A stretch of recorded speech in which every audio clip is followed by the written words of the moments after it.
Melatonin. Melatonin सुनने में थोड़ा सा अजीब शब्द लग रहा होगा। मेलाटोनिन वास्तविकता में है क्या? मेलाटोनिन एक रासायनिक पदार्थ है जिसका योगदान या जिसका काम आपके जीवन में आपकी नींद से संबंधित है। यदि आप ये समझते हैं कि आपको नींद क्यों आती है, तो निश्चित रूप से आप ये जानते हैं कि मेलाटोनिन किस वस्तु का नाम, किस रासायनिक पदार्थ का नाम है। तो अगर आप मेलाटोनिन के बारे में नहीं जानते तो इसका सीधा सा मतलब ये है कि आप ये नहीं जानते आपकी नींद में किसका योगदान है, किस कारण से आपको नींद आती है। What is melatonin? Melatonin is a chemical substance or is a hormone which is basically produced from serotonin. Melatonin मूल रूप से एक ऐसा हार्मोन है जिसका निर्माण सेरोटोनिन से होता है। A great night's sleep requires the right level of both serotonin and melatonin. दोनों चीजों की आवश्यकता होती है, सेरोटोनिन की भी आवश्यकता है और मेलाटोनिन की भी आवश्यकता है। इनका अगर संतुलन बिगड़ता है, सेरोटोनिन की मात्रा या मेलाटोनिन की मात्रा एबनॉर्मल होती है बॉडी में, तो आपकी जो बायोलॉजिकल स्लीप साइकिल है वो बिगड़ जाती है। Melatonin is a hormone that our body produces from serotonin. Melatonin एक ऐसा हार्मोन है जिसका निर्माण सेरोटोनिन से होता है and is made by the pineal gland. ये वह ग्लैंड है जो कि आपके मस्तिष्क में उपस्थित होती है।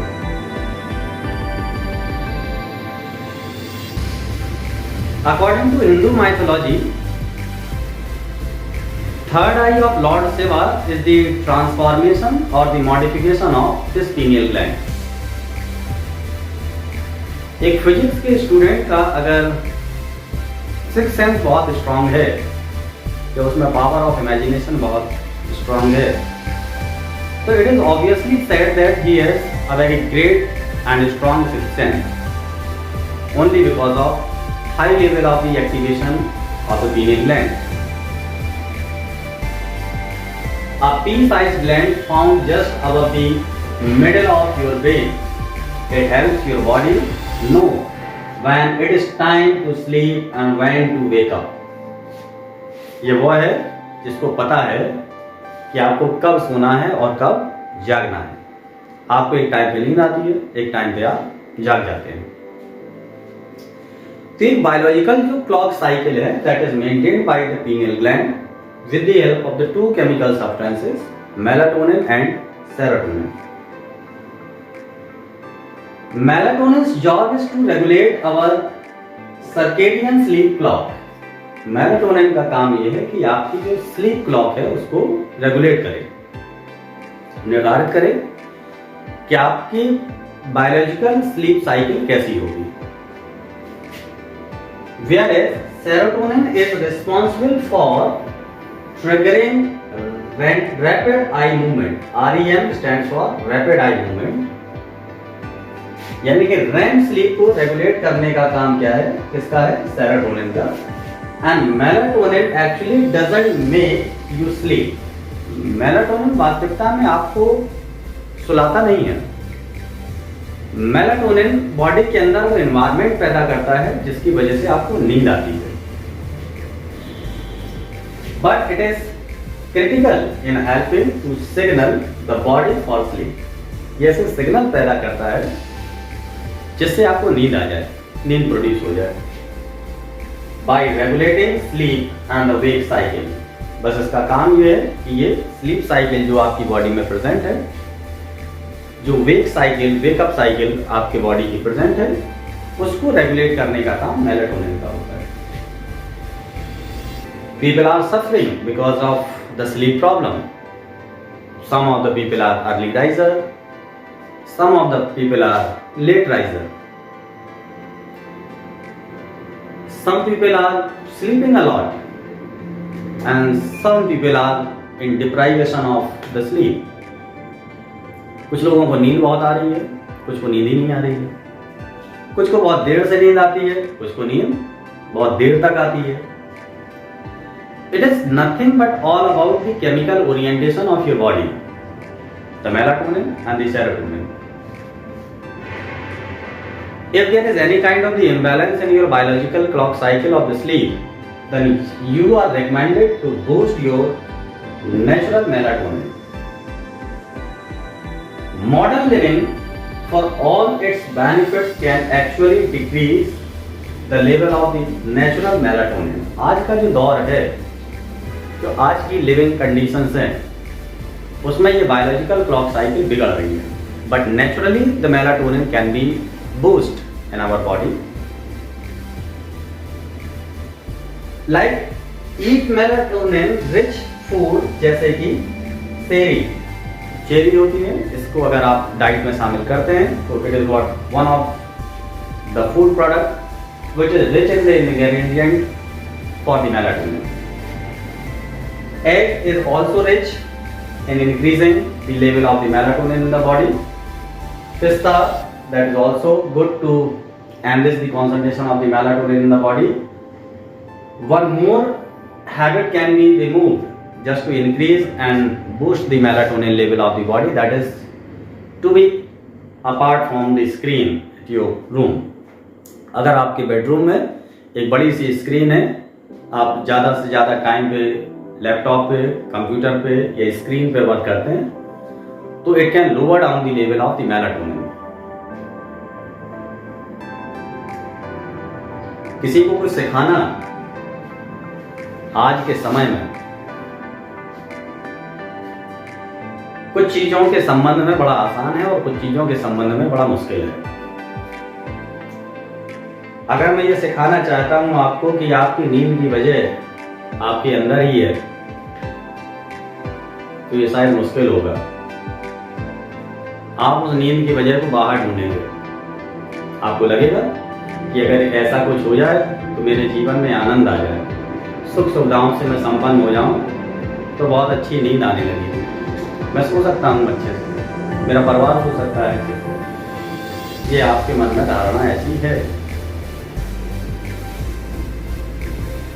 लेकिन जो प्रक्रियाएं शारीरिक हैं, बायोलॉजिकल हैं, जैविक हैं, आनुवांशिक हैं, उन तथ्यों का वास्ता सांसारिक वस्तुओं से नहीं हो सकता. प्रकृति के नियमों का वास्ता धार्मिक नियमों से नहीं हो सकता.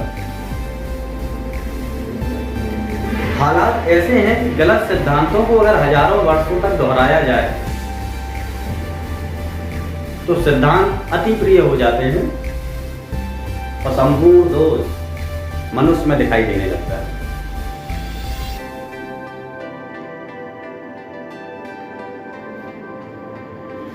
और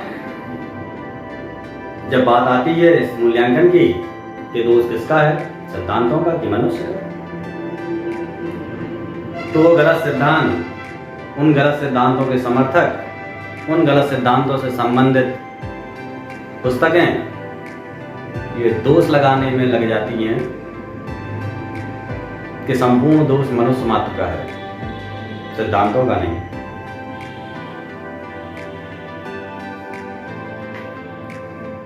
मैंने सुना है एक सम्राट के पास में सब कुछ था, हर सुख सुविधा की वस्तु थी, उसके महल में कोई ऐसी चीज नहीं थी जो ना हो. उसके जीवन का ये लक्ष्य था कि हर उस वस्तु को खरीद लिया जाए जो वस्तु सुख दे सकती है. थोड़े समय के बाद क्या होता है कि बाहर राह में एक व्यक्ति जोर से नारे लगाते हुए निकलता है,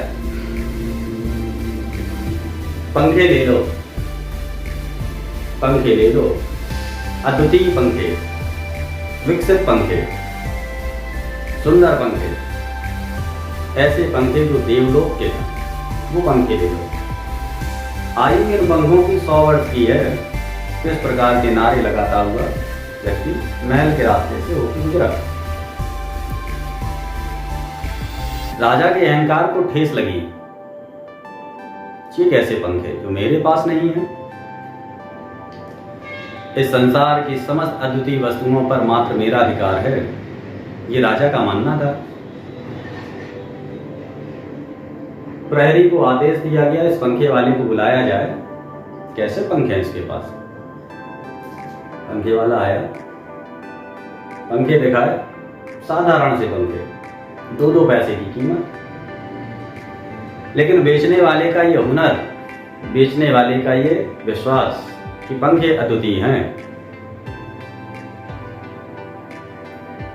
राजा ने भाव पूछा, क्या कीमत है इन पंखों की? पंखे बेचने वाला बोला, 1000 रुपए का पंखा है, साधारण सा पंखा जिसको इस तरह से हिला के हवा की जाती है। उन पंखों की कीमत 1000 रुपए। साधारण बांस की डंडियों से बने हुए पंखे, कीमत 1000 रुपए। राजा ने कहा, ठगने के लिए आए हो क्या? 2-2 पैसे के पंखे 1000 रुपए में बेच रहे हो? बोले, महाराज ये देखने में 2-2 पैसे के लग रहे हैं, आयु इनकी 100 वर्ष से अधिक की होगी, विशिष्ट प्रकार की हवा देंगे। मैं तो एक साधारण सा नागरिक हूँ, कहाँ चला जाऊंगा? यकीन ना हो तो खरीद लीजिए, खरीद कर आजमाइए, विश्वास करिए, ऐसा ही होगा। राजा ने पंखे खरीद लिए। एक हफ्ता भी बामुश्किल गुजरा होगा कि पंखों के चिथड़े चिथड़े हो गए। कोई पंखा इस लायक नहीं था कि 1 हफ्ते से ज्यादा भी चल सके। पुनः आदेश दिया गया, जाओ उस पंखे वाले को खींच के लाओ। पंखे वाले को लाया गया, पूछा, तू तो कहता था कि ये 100 वर्ष से अधिक चलेंगे और पंखे तो बामुश्किल 1 हफ्ते चले। ठगी करता है, झूठ बोलता है।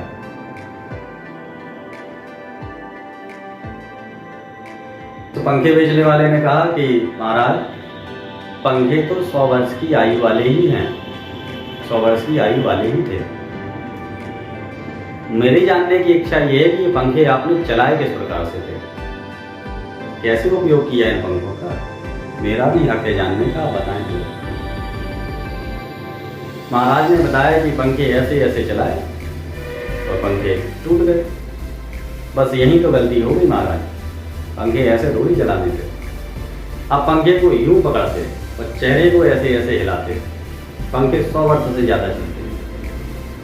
लेकिन आपने पंखों को गलत तरीके से हिलाया, इसलिए पंखे जल्दी टूट गए।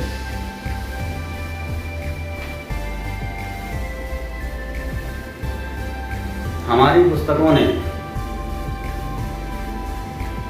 जिम्मेदार पुस्तकों ने, समाज के ऊंचे मठाधीशों ने, संभ्रांत व्यक्तियों ने, धर्म के जिम्मेदार लोगों ने सदियों से वादों के वो पंखे बेचे हैं कि आज नहीं तो कल तुम्हारा काम हो जाएगा, ऐसा हो जाएगा, वैसा हो जाएगा। यह समस्त मनुष्य जाति प्रेम करना सीख जाएगी। 10 वर्ष हो गए, सदियां बीत गई। किसी भी धार्मिक पुस्तक ने, किसी भी मठ के अधिकारी ने, किसी भी संस्था ने ये जिम्मेदारी नहीं उठाई कि आखिर पंखे क्यों टूट गए, कि आखिर उनकी सिखाई हुई बातें इस मनुष्य जाति में परिवर्तन क्यों नहीं ला पा रही हैं। घृणा, ईर्ष्या, आतंक, स्वार्थ, ऐसे भावों से मनुष्य क्यों मुक्त नहीं हो पा रहा है? क्यों ये पुस्तकें असफल हैं मनुष्य को प्रेम सिखाने में?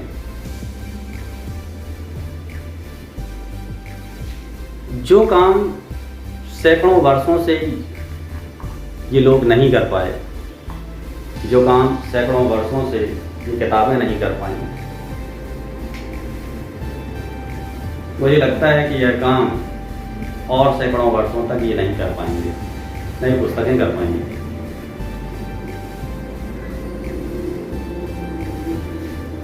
संत और महात्मा इनकी दुहाई देते रहेंगे, बताते रहेंगे कि न उनमें कोई दोष है, न उनकी पुस्तकों में कोई दोष है।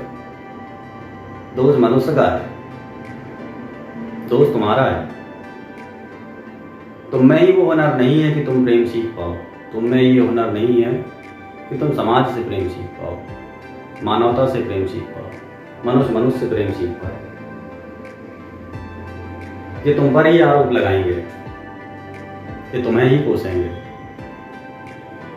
कोई इस बात की जिम्मेदारी नहीं उठाएगा कि उन्हें अपने सिद्धांतों को गलत लेना चाहिए, उन्हें अपने सिद्धांतों को परिवर्तित कर लेना चाहिए।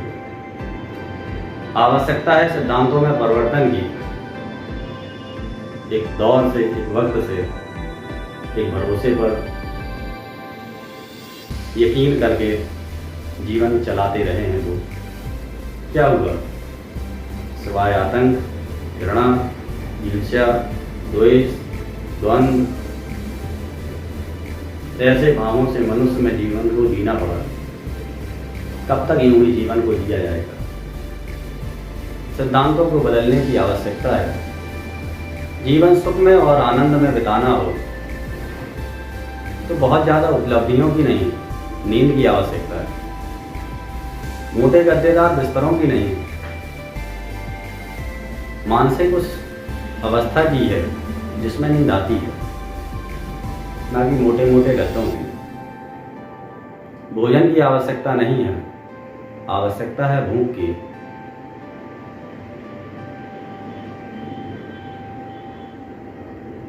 जहाँ भूख है वहाँ भोजन नहीं, जहाँ भोजन है वहाँ भूख नहीं, जहाँ बिस्तर है वहाँ नींद नहीं, जहाँ नींद है वहाँ बिस्तर नहीं, जहाँ सुख है वहाँ संसाधन नहीं, जहाँ संसाधन है वहाँ सुख नहीं।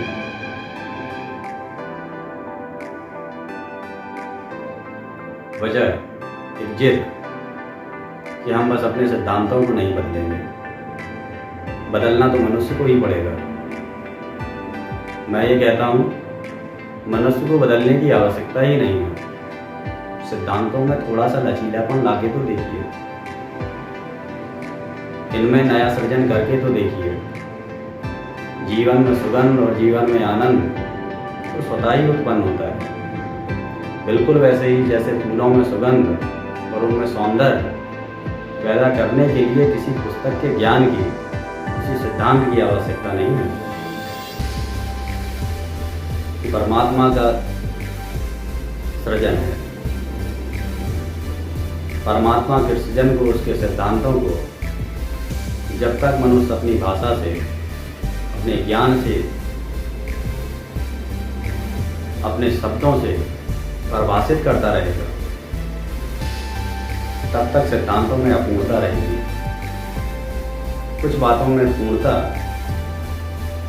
तभी है जब तक उसकी व्याख्या नहीं की गई। मनुष्य जाति जब तक परमात्मा की व्याख्या करेगा, परमात्मा अधूरा रहेगा। परमात्मा को परमात्मा के स्तर पर छोड़ दें तो परमात्मा पूर्ण है। कैसे मनुष्य अपने ज्ञान से, कैसे मनुष्य अपने इंद्रियों से, अपने सेंसेस के द्वारा उस अनंत परमात्मा की व्याख्या कर सकता है? कैसे अपने सिद्धांतों से उसको जान सकता है? कैसे अपने सिद्धांतों से उसको पाने का रास्ता बता सकता है? कोई मनुष्य कितना श्रेष्ठ हो सकता है? मनुष्य मनुष्य होके श्रेष्ठ है, परमात्मा परमात्मा होके श्रेष्ठ है। एक दूसरे के बारे में तर्क करना अनुचित है, अनुचित है, अनुचित है अज्ञानता, अनुचित है ज्ञान का अधिकार। मैं कहना चाहता हूं कि गलत है मनुष्य। मनुष्य सबूत है वर्तमान का कि संतों ने, कुछ निश्चित पुस्तकों ने किसी प्रकार की कोई जिम्मेदारी निभाई ही नहीं। सबूत है वर्तमान का मनुष्य उन सिद्धांतों ने हमें कुछ सिखाया ही नहीं, हमें कुछ बदलाव